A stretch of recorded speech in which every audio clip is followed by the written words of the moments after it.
One night, every star in the sky vanishes. Not gradually, not one at a time, all at once, as if the universe just blinked. But they're not gone.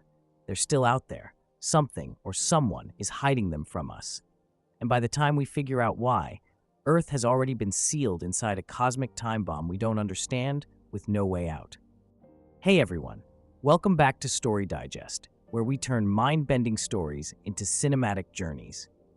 Today's recap is based on the award-winning science fiction novel Spin by Robert Charles Wilson, a haunting, high-concept thriller where the stars vanish, time breaks, and humanity races to survive before the sun burns out.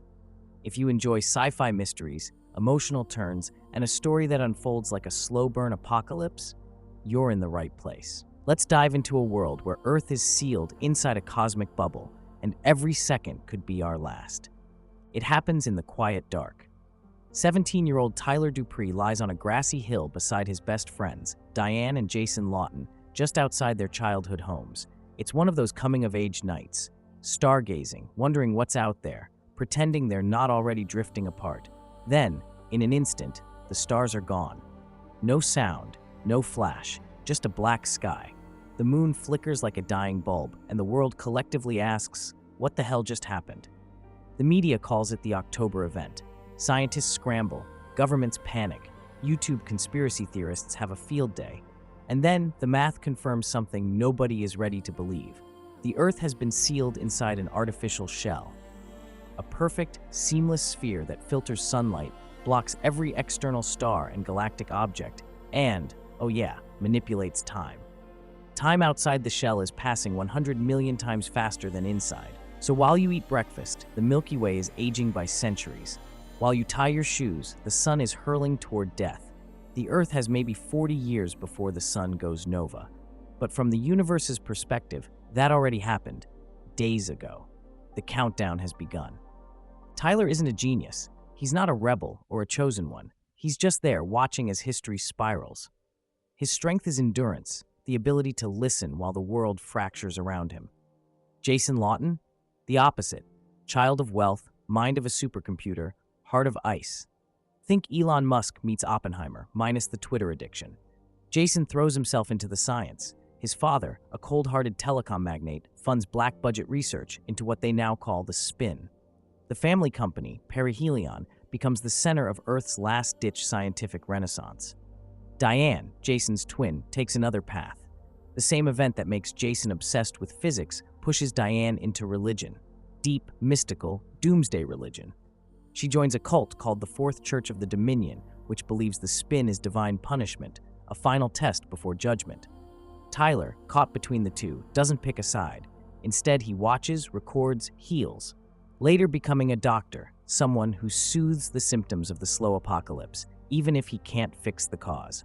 Here's where the story gets wild. Jason and Perihelion launch a plan that makes even SpaceX look like a lemonade stand. They want to terraform Mars, not in centuries, but in months. Why? Because thanks to the spin's time dilation, millions of years will pass on Mars while only a few years pass on Earth. With some carefully seeded microbes, bioengineering, and strategic detonations, they create an atmosphere, melt the ice, and jumpstart evolution. And it works. Within a few months of Earth time, an entire civilization evolves on Mars. It rises, falls, and eventually returns to Earth. Not as conquerors, but as something else. The Martians are human adjacent, but they've changed, biologically, culturally, spiritually, and they've brought a message. They've met the architects of the spin. They call them the hypotheticals. The hypotheticals are not aliens in flying saucers. They're not little green men or ET with a glowing finger. They're machines. Extremely old, extremely distributed, barely understandable. Think of them like interstellar gardeners, pruning, protecting, guiding life throughout the galaxy. Or, depending on your perspective, extremely advanced cosmic control freaks. No one knows if the hypotheticals are still alive in the conscious sense or just remnants of something older, but they've been watching us, and now they've intervened. The Martians, or post-Martians, leave behind a structure, the arch, a portal, a gate. It glows faintly and hums at a frequency no one can fully comprehend. It's both terrifying and beautiful. Jason believes it's an invitation. Diane believes it's a false god. Tyler, he doesn't know what to believe. As Jason chases the hypotheticals, Earth begins to crumble. Governments fail, climates spiral. The Fourth Church grows violent. The idea of the future becomes a punchline. Some people riot, others meditate, some prepare bunkers, others take their own lives. Imagine if you knew, with absolute certainty, that in 30 years your world would end in fire. What would you do? Tyler watches people fall apart and tries to hold them together. His life becomes triage, medical, emotional, existential. Meanwhile, Jason gets worse. Not mentally. Intellectually, he's still miles beyond anyone. But physically, he's deteriorating. He's diagnosed with a terminal brain condition. It's ironic. The man closest to understanding the spin is running out of time inside it. But Jason has one final play. He'll upload his consciousness into a probe, half machine, half biological, and pass through the arch. Not to escape, but to join the hypotheticals, to learn their purpose. To become something more than human. Diane begs him not to go. She still sees the arch as an abomination, a false door to damnation.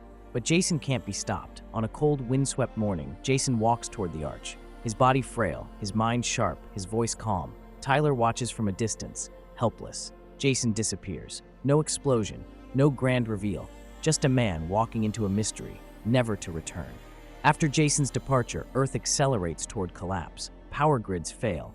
Cults become governments. The oceans rise. The final years of the spin are apocalyptic in slow motion. And then, just as quietly as it began, the spin ends. The membrane vanishes, the sky returns, and Earth survives. The sun, from our perspective, should have already exploded, but it hasn't. We were shielded, protected, delayed, like a precious artifact in stasis. And the question becomes, why? Tyler finds Diane again. She's older, weathered, human in a way she never let herself be before. Her faith is still intact, but less like armor, more like a scar. The world is rebuilding, slowly, fearfully. The arch remains. The hypotheticals are still silent.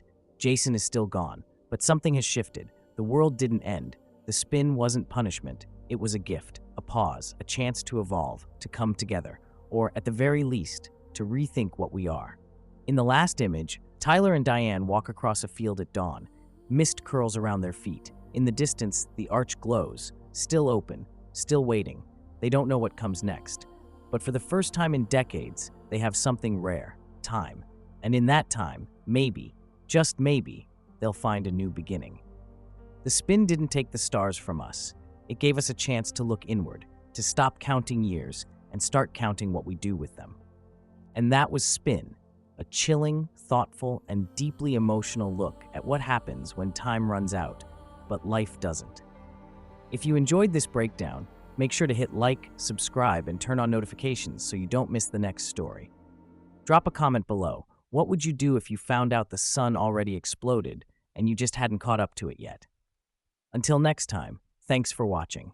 Stay curious and keep looking up.